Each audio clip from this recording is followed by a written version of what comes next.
Bonjour à tous et bienvenue dans le début de la fin de l'attaque des titans. Ça y est, nous entrons ensemble dans le dernier arc narratif de Shingeki no Kyojin et comme d'habitude on est super content de vous retrouver pour analyser tout ça en vidéo. Et également merci beaucoup à Genshin Impact pour avoir sponsorisé cette vidéo. On se retrouve juste après.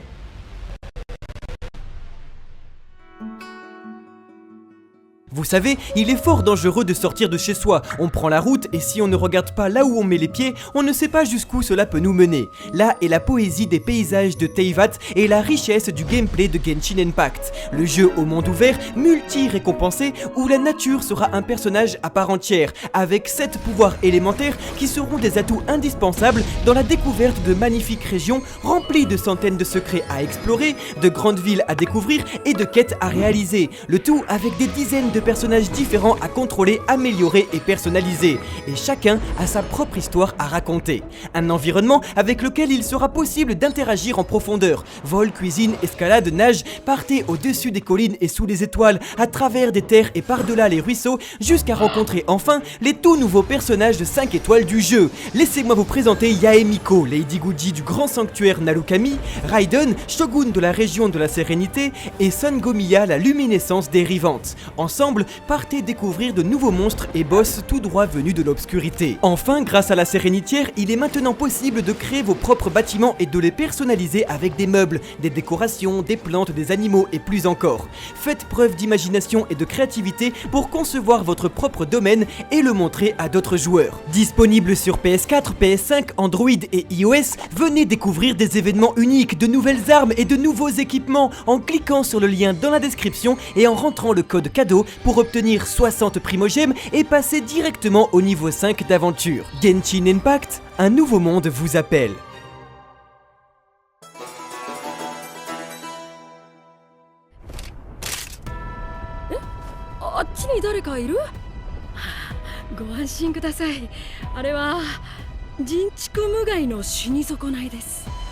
Bienvenue dans un monde où des promesses furent faites et où il est l'heure de les tenir. Sauver l'humanité en abandonnant la sienne, sauver un adulte en sacrifiant un enfant. Bienvenue dans un monde renversé par la folie de la guerre, bienvenue dans un monde où même le soleil se couche là où il devrait se lever. Bonjour à tous et bienvenue dans l'analyse complète du 82e épisode de l'attaque des titans. Si vous voulez connaître tous ces secrets et vivre avec nous la meilleure expérience possible, vous êtes au bon endroit. Et le tout sans aucun spoiler. Vous êtes prêts? C'est parti. エレン、お前が地下室に行かなくてはならないことを。何も捨てることができない人に何も変えることはできないだろう。何を求めてんだよお前は。謝ってほしいのか。そのままわめき続けてろ。みんなケリー仲間となったリヴァイ。進む。ありがとう。待っていたんだろう。この悪魔と戦ってほしい。ずっとお坊さん2000年前から見ててくれよ。誰かを。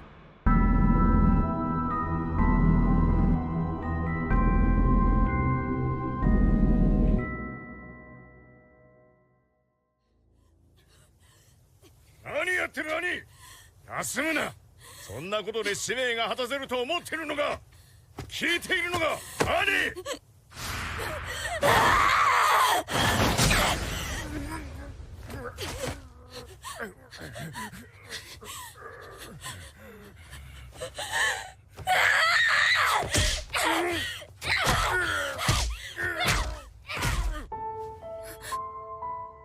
医者が言うには父さんの足はもう元には戻らんとのこ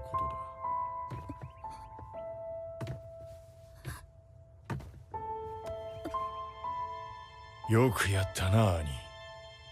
お前はもっと強くなれる。La guerrière qui savait tout se réveille enfin. La première révélation de cet épisode se fait donc sous le signe de la conscience d'Annie depuis le tout début. Un raccourci permettant à cette dernière d'être tenue à la page grâce aux interventions d'Armin qui, depuis 4 ans, n'a eu cesse de se servir d'elle et de son cocon comme exutoire à sa culpabilité.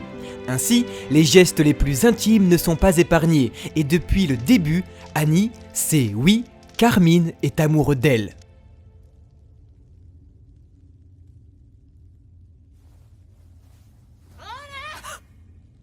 客さん、その子はおさわり現金なんですけど。違うんだ。これは決してやましいことを考えていたわけじゃないんだよ。そりゃ男の子だもん。兄の重大な情報が気になるのもわかるわ。まったくあんたは寝てるだけなのになんでモテるのさ。俺はこの世の全てを破壊する。そこにある命をこの世から駆逐するまで。Il y a 4 ans pour elle, 10 ans pour nous, les toutes dernières paroles qu'entendit la guerrière furent la volonté d'Eren de détruire le monde entier. Aujourd'hui, les toutes premières paroles qu'elle entendit furent celles d'Eren annonçant qu'il va détruire le monde entier. Alors, quand le héros d'hier devient le méchant d'aujourd'hui, les regards se tournent désespérés vers celle qui lui a donné tant de fil à retordre en ouverture du récit. Cependant, Annie le dit elle-même, elle ne souhaite pas devenir un héros. Fidèle à son personnage, Isayama aura dressé Annie aux antipodes de son partenaire guerrier Rainer Braun, qui lui, de par un complexe d'attention, a eu le besoin de se sentir utile au monde, souhaitant devenir un héros. On regrette alors de ne pas avoir eu l'importante discussion des 3 guerriers au chapitre 96, supposé être dans l'épisode 3 de la saison finale, où Rainer, en défrichant le mur rose, évoquait déjà le grand terrassement qui allait s'abattre sur le monde entier, et que seul lui et ses compagnons pouvaient être les héros qui allaient tous les sauver. Mais Annie, vous l'avez compris, n'est pas Rainer.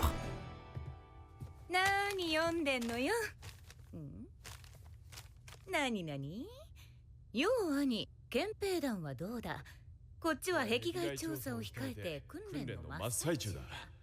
とにかく長距離索敵陣形とやらを覚えるのが大変でな。こんなことなら俺も憲兵団に入っとくんだった。エレンは別の班だから最近会ってないが。吐きそう。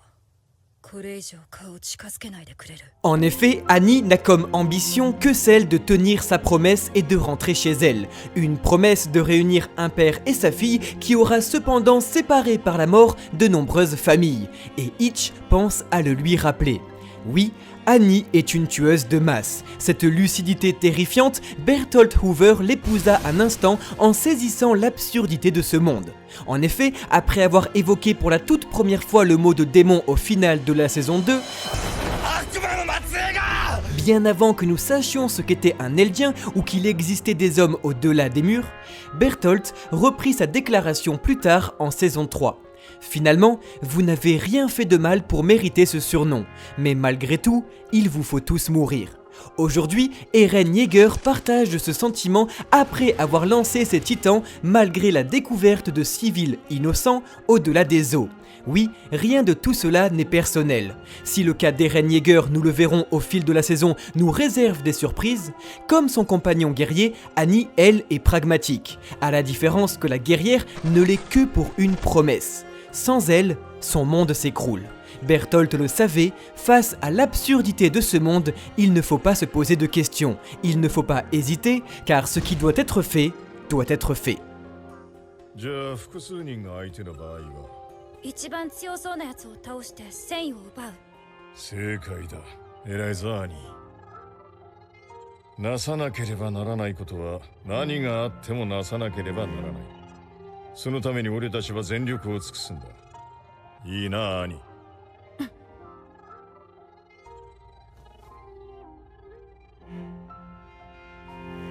なさなければならないことは何があろうとなさなければならない。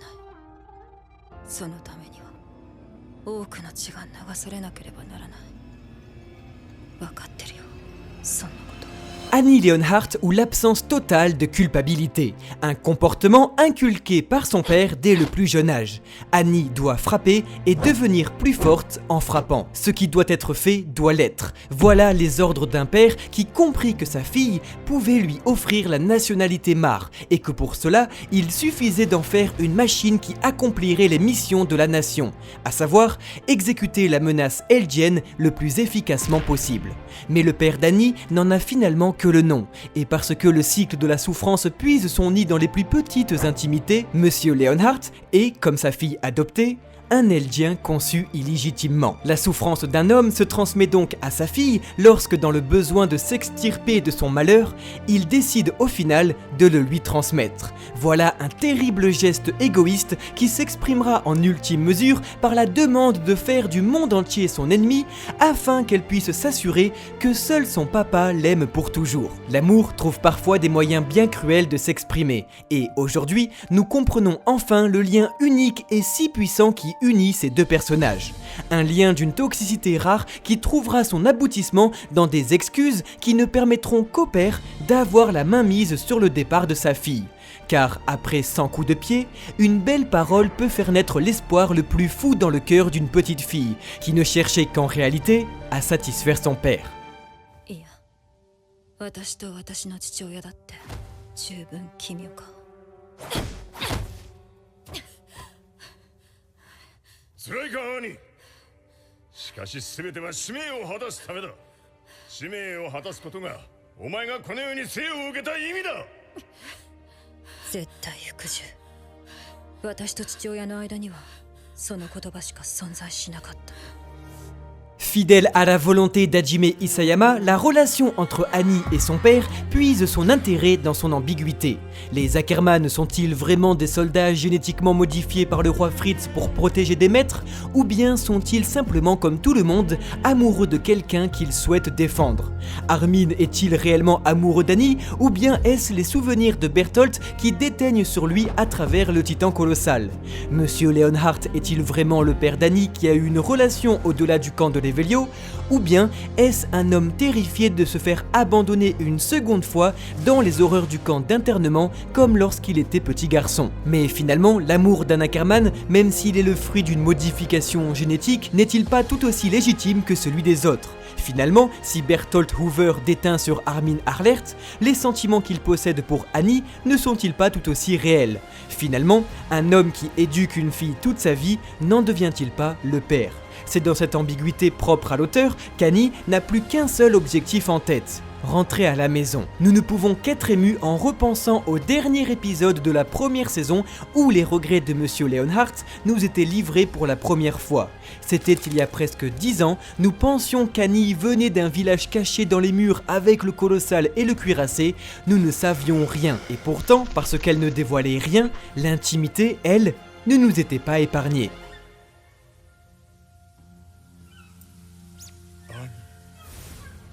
俺が間違っていた。今さら許してくれとは言わない。けど、一つだけ頼みがある。この世のすべてを敵に回したっていい。この世のすべてからお前が恨まれることになっても、父さんだけはお前の味方だ。だから約束してくれ。帰ってくるって。 分かった。約束する。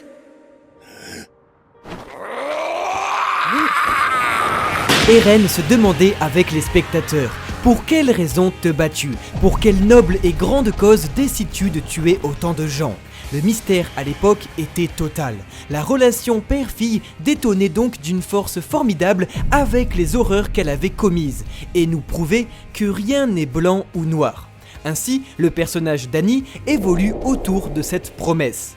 Au fil du récit, les guerriers se seront tous illustrés à travers leur façon d'assimiler les conséquences de leur acte odieux. Tous, pour se protéger mentalement, adopteront une stratégie différente leur permettant d'avancer dans cet abîme terrifiant. Pour certains, une seconde personnalité est convoquée quand la culpabilité est trop grande. Pour d'autres, ce sera l'acceptation de l'absurdité de ce monde. Enfin, pour Annie, il s'agira de cette promesse, celle de retrouver cet homme qui l'attend, unique relation affectueuse qu'elle partage, fruit pourtant de sentiments contraires. Et Monsieur Leonhardt, de son côté captif du camp d'internement, parvient lui aussi à avancer dans cet enfer à l'aide de cette même promesse. Isayama Takayama étant un grand cinéphile et le camp de l'Evelio étant un réquisitoire direct envers les camps de concentration de la Seconde Guerre mondiale, comme les Eldiens sont le reflet des Juifs et Tziganes internés dans les camps de la mort, nous ne pouvons nous empêcher de penser au film hongrois Sophia, que nous vous invitons à regarder, où le personnage principal, interné à Auschwitz-Birkenau, se voit convaincu qu'un enfant mort est son fils et qu'il doit l'enterrer comme il se doit. Il lui fait cette promesse. La même ambiguïté de l'horreur des camps est ici retranscrite et il est impossible de savoir si, comme Monsieur Leonhardt avec sa fille, Sol a besoin de faire de cet enfant le sien et de s'en occuper pour avancer, pour avoir un but dans cet enfer. 娘さんとの関係は良好でしたか？娘が何を考えておったのか、私にはまるでわからんよ。娘が何を考えているかわかる父親などいないでしょう。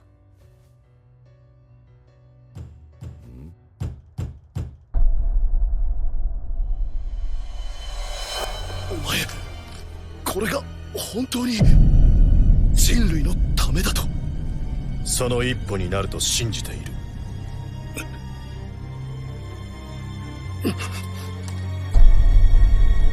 全員銃を下ろせ。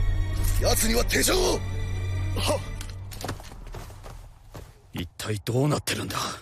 ここで巨人と戦闘が行われたのに何の説明もなしだ。まあね。でも一番嫌なのはさ、こんだけ死んでんのに実は理由がありませんでしたってことかな。Pour les Eldiens des murs qui n'auront connu que les titans comme adversaires, les sacrifices pour une plus grande cause sont l'essence même de leur existence. Ce discours, qui nous ramène à la saison 1, est évoqué à nouveau à travers le dévouement sans faille des Eldiens à leur survie. Les habitants des murs adoptent donc à nouveau dans leurs propos l'aspect très solennel qui habite l'attaque des titans. Un discours qui se justifie par la proximité de la mort depuis le tout début de la série. Jadis, Erwin Smith, véritable prince machiavélique, livrait les mêmes paroles fédératrices pleines de patriotisme et nos cœurs s'emballaient à l'idée de voir les sacrifices des soldats pour la cause. Casser des œufs pour faire une omelette. Voilà ce qui aurait pu définir parfaitement l'identité du major du bataillon d'exploration. Une maxime que nous avons défendue point sur le cœur en chantant les openings tous ensemble des premières saisons et qui livre aujourd'hui un ton tout à fait différent. En tant que spectateurs, nous avons fait nous le tour du monde, mais pas eux. Eux sont toujours bloqués en saison 1, avec nous-mêmes qui découvrions la ferveur des sacrifiés et de ceux qui prendront leur flambeau. Cette ferveur des ailes de la liberté. Qui peut donc leur en vouloir? Les choses changent uniquement pour peu que l'on sorte du bois pour découvrir l'autre. Mais pour ceux bloqués entre trois murs, bloqués dans leur forêt, le monde est toujours aussi petit et le fantôme du major Erwin Smith n'a de cesse d'hanter leur histoire. Lui qui représente la rupture entre deux mangas complètement différents. L'auteur construit ses personnages de façon à ce que leur sort dans le récit puisse les faire souffrir un maximum, eux et les personnages qui les entourent. La disparition donc d'Erwin l'empêche d'accomplir son rêve, tout comme il plante la graine du doute dans l'esprit de ses successeurs. Si le but de chaque personnage est de faire souffrir les autres, Erwin l'accomplit donc avec brio par son simple manque. Erwin, あんたの唯一の失策だ。なんで私なんか団長にしたんだよ。まったく無茶を思いつくよ。エルヴィンの防衛にでも取りつかれたかい？そうであってほしいですよ。僕らに力をくださるのなら。長かった。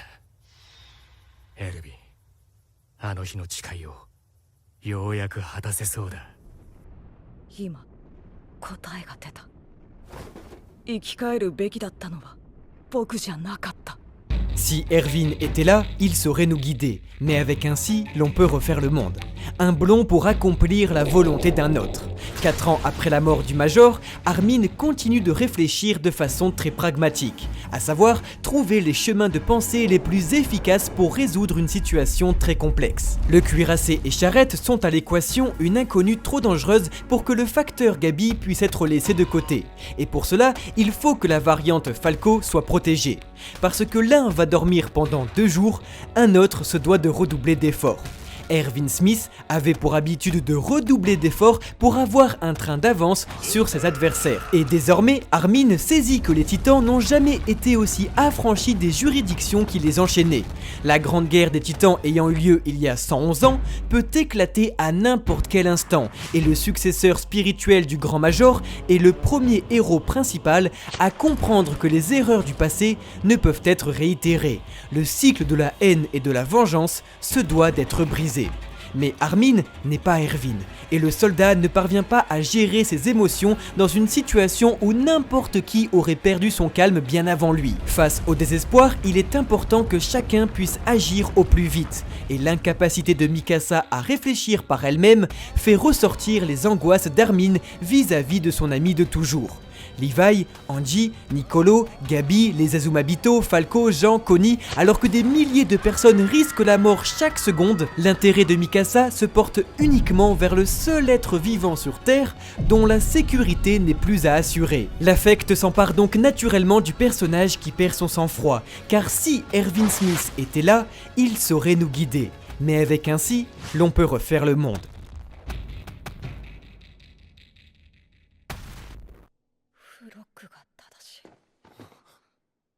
エルヴィン団長が生き延びるべきだった。この状況を変えることができるのは僕じゃない。 Voilà un personnage qui avait raison depuis sa toute première apparition. Si chacun doit apporter sa pierre à l'édifice de la souffrance, Flock Forster le fait avec brio en rappelant à nos héros principaux combien leur action égoïste pèse sur leur nation et sa survie. Il était lui en première ligne pour sauver le Major et avait parfaitement raison, comme nous avions parfaitement raison de le détester pour se mettre en travers de nos sentiments durant le soleil de minuit. Mais est-ce que ces derniers sentiments justifient la survie d'un seul être humain? Ne fallait-il pas casser des œufs pour faire une omelette? La mort d'Armin n'était-elle donc pas le meilleur moyen de sauver plus de gens dans le futur qu'attendait Eldia? 人が人のために死ぬのが当然だと思っているのならきっと理解してもらえるだろう。時に一人の尊い命が多くの命を救うこともあること。 Depuis le début, Flock Forster défend la présence de démons de son côté pour sauver son peuple. Erwin, puis Eren, il est le personnage utilitariste par excellence, que nous aurions donc adoré en première saison et que nous détestons en saison finale. La seconde révélation de cet épisode se fait en apprenant qu'Eren avait en réalité doublé Yelena lors de leur rencontre. En effet, rappelez-vous, la brigade avait appris que Flock était le gardien des cellules. Tout en laissant croire donc à Yelena qu'il utiliserait les pouvoirs de l'originel comme l'entendait Sig, Eren utilisa Flock, à qui la ferveur aveuglante lui assurait qu'il ne se défilerait jamais le moment venu. Pari réussi, puisque désormais, les Pro-Jaegers contrôlent l'île et veillent à ce que personne ne jette le génocide planétaire de leurs démons bienfaiteurs. Ça y est, le combat est terminé et la liberté tend les bras à l'humanité. Ils ne sont plus enfermés derrière des murs. Pour tous ceux qui sont morts, pour tous les sacrifiés, pour ceux qui nous regardent, pour Marlowe Frodenberg, Nile Dork et Dot Pixis, pour Yann Dietrich et Mitabi Jarnak, pour Mickey Zacharias, Hannes, Petra Raleigh, Oreo Bossard et Gunther Schultz, pour Ditanes, Nanaba, Gelgar, Moblit et Erwin Smith. Victoire. Une victoire, mais à quel prix? La position de Flock debout, celle de Jean à genoux, celle d'Armin divisée, prouvent que toute action dans l'attaque des titans a ses conséquences, et le personnage invisible du récit refait donc surface, celui de la culpabilité, nous offrant ce que nous avons toujours souhaité, la liberté. Mais à quel prix? Victoire donc amère pour les personnages comme pour nous lecteurs qui sommes sortis du bois, nous qui avons pris la peine de découvrir l'autre, peut-être pas de l'aimer, mais du moins de le comprendre. なんで私をかばったの？そっちこそなんで私を助けたの？それも命がけで。さあ。 Manichéisme, vous savez ce mot qu'on a eu cesse de vous répéter car enjeu premier de la seconde partie du manga. Cette conception du bien et du mal comme deux forces égales et antagonistes n'existe pas dans l'attaque des titans, qui se veut lui aux antipodes donc du manichéisme. Car toi et moi, on est pareil, on fait tout ça pour nos mamans. C'est alors cette acceptation que l'autre n'est pas forcément mauvais, ou peut-être autant que nous, que le chasseur, comme nous lecteurs, avons refusé de voir, fermant les yeux devant les larmes du titan féminin, les pleurs du colossal et la culpabilité du cuirassé. Ils ne sont pas humains, ce sont des monstres. Pourtant, aujourd'hui, l'auteur met un terme définitif à notre aveuglement en nous obligeant à regarder les ennemis de toujours se retrouver, se pardonner, s'enlacer, se faisant confiance en racontant leur histoire et surtout en donnant leur prénom. ミア、元気でね。私の本当の名前、ガビっていうの。 En effet, c'est en embrassant la meurtrière de sa grande sœur de cœur que Kaya apprend le nom de son ennemi, Gabi, nous renvoyant au début du récit où, sans que nous le sachions, une habitante du reste du monde, elle aussi brune et Eldienne des camps, comprenait que les habitants de cette île n'étaient peut-être pas des démons, mais des anges, en observant cette magnifique fille blonde et innocente. À ce moment-là, comme aujourd'hui, un nom était donné. ヒストリアっていうの。 Et pour la première fois sans le savoir, c'est dans cette intimité que le monde était en paix. Un monde construit à l'envers, sur le fond comme sur la forme. Un monde ravagé par la guerre où tuer un enfant sauvera un adulte et où le soleil se couchera à l'est. Un monde fou que certains jugeront nécessaire. Un monde cruel que certains jugeront magnifique. この世界の真相に迫れることになる。でもそのためだとしても人が死にすぎた。団長は間違っていたと思うか。いや、間違ってないよ。何かを変えることのできる人間がいるとすれば、その人はきっと大事なものを捨てることができる人だ。化け物をもしのぐ必要に迫られたのなら、人間性をも捨て去ることができる人のことだ。何も捨てることができない人には何も変えることはできないだろう。 Pour combattre un monstre, il faut savoir en devenir un. Ainsi, le prince est souvent obligé, pour maintenir l'état, d'agir contre l'humanité. Il faut que tant qu'il le peut, ne s'écarte pas de la voie du bien, mais qu'au besoin, il sache entrer dans celle du mal, écrivait Nicolas Machiavel. De ce fait, il est effrayant de constater que les actes utilitaristes chez l'ancien prince, autrefois condamnés mais nécessaires, sont aujourd'hui acclamés chez le nouveau. La peur a donc créé des démons, des monstres capables d'en affronter d'autres. Et Flock Forster, sur les toits de Shiganshina, sous ce soleil de minuit, tentait déjà de nous l'expliquer. 人類を救うのはエルヴィン団長だ。黙ってて。黙ってられるか。お前らばっかりが辛いと思うなよな。まだ息のある団長を見つけた時はとどめを刺そうとした。そして分かったんだ。巨人を滅ぼすことができるのは悪魔だ。悪魔を蘇らせる、それが俺の使命だったんだ。それがおめおめと生き残っちまった俺の意味なんだよ。 Lui qui voit des ennemis partout est l'homme faible devenu fou à cause de la guerre et demande aujourd'hui à Jean d'échanger son courage contre sa liberté. Mais est-ce que ce personnage détestable a tort? Vaut-il mieux vivre dans un monde cruel où nous sommes les gagnants, ou bien donner sa chance à l'étranger et sortir de la forêt? C'est la deuxième solution que nous propose l'auteur, où les soldats iront à la rencontre des guerriers. Ainsi font leur grand retour Angie Zoé et Levi Ackerman. Vous savez, cet homme trop faible pour mourir. Immense ironie pour le soldat le plus fort au monde. Cependant, comme les guerriers, ce soldat a fait une promesse, et sa mission n'est pas terminée. おい、あんたここで何をしている。どうやって壁を越えてきた。あなたたちこそ壁の外で何を。まさか戦っているのか。 Un moment viendra où il faudra se redresser. Un moment viendra où il ne faudra pas oublier qui nous sommes. L'écriture d'Isayama brille le plus lorsqu'elle est déposée sur celui qui ne méritait pas autant d'attention. Pourtant, voilà qu'il ne semble y avoir rien de plus important qu'un simple spectateur. Kiss Shadis, sergent instructeur du début du récit, a comme métier celui de préparer les générations futures à affronter le monde qui les attend. Pour cela, l'exemple à suivre est parfois celui de mettre sa fierté de côté. Si Shadis s'est laissé humilier par les recrues, c'est pour laisser croire aux pro-Jaeger qu'elles sont avec eux. Mais avant tout, c'est pour leur prouver que la meilleure chose à faire est parfois de s'écraser littéralement devant l'autre, tout en n'oubliant jamais qui nous sommes vraiment.